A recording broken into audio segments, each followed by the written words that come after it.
রিজিক আল্লাহ তাআলার একটি অনেক বড় নেয়ামত। কোথা থেকে তোমার রিজিকের ব্যবস্থা হবে একমাত্র আল্লাহ তাআলাই ভালো জানেন।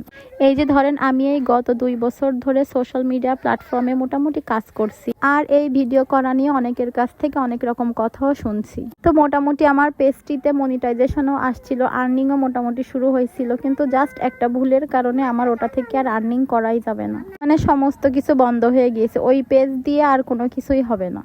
তো কিছুদিন একটু কষ্টের ভিতর ছিলাম, তো তারপর আবার ভাবলাম ওটাতে হয়নি তো কি হয়েছে, আবার স্টার্ট করি, আবার ইনশাল্লাহ হবে, আল্লাহ যদি দেয় তাহলে হইতে কতক্ষণ।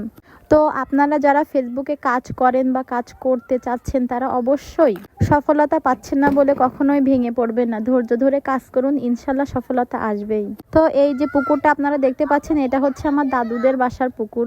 আসলে আমাদের বাসার পুকুরটায় কোনো সিঁড়ি নাই বা ঘাট নাই, তো তাইতে আমরা গিয়েছিলাম দাদুদের বাসায়, আমরা মাদের সাথে গোসল করতে যাই। তো আজকে আরহামকেও নিয়ে গেছিলাম, তিনিও আজকে গোসল করেছে পুকুরে, অনেক মজা করে গোসল করছে। সো ভিডিওটি ভালো লাগলে সবাই লাইক কমেন্ট এবং শেয়ার করে দিবেন এবং আমার জন্য দোয়া করবেন যাতে আমি আবার আপনাদের সাপোর্টে আবার আমার জায়গায় ফিরে আসতে পারি। আল্লাহ হাফেজ।